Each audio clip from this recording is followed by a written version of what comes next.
What did you make of Sophie Cunningham's flagrant foul on JC toward the end? It was a flagrant foul. You think it's like defending Caitlin or defending the team, or how do you view just how it all? I view it as a flagrant foul.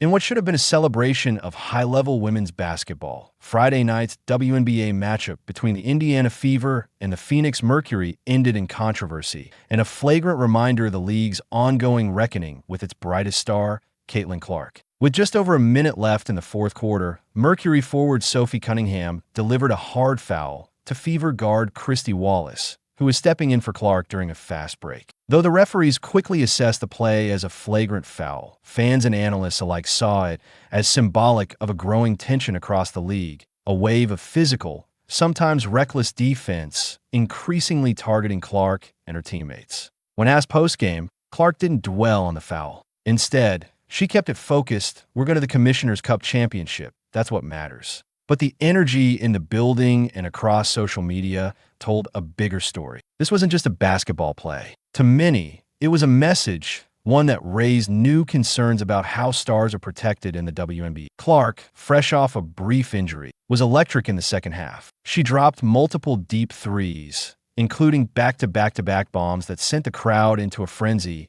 and turned a tight contest into a Fever blowout. Her floor generalship, court vision, and relentless pace reminded everyone exactly why she's become the face of the league and why opposing teams are beginning to resort to increasingly aggressive tactics. This is basketball, one Fever player said, but there's a line, and we're seeing it cross too often when it comes to Caitlin. The Fever's second half dominance was undeniable. They outscored Phoenix by 17 after the break, showcasing not just Clark's brilliance, but also the growing chemistry between the young star and her teammates.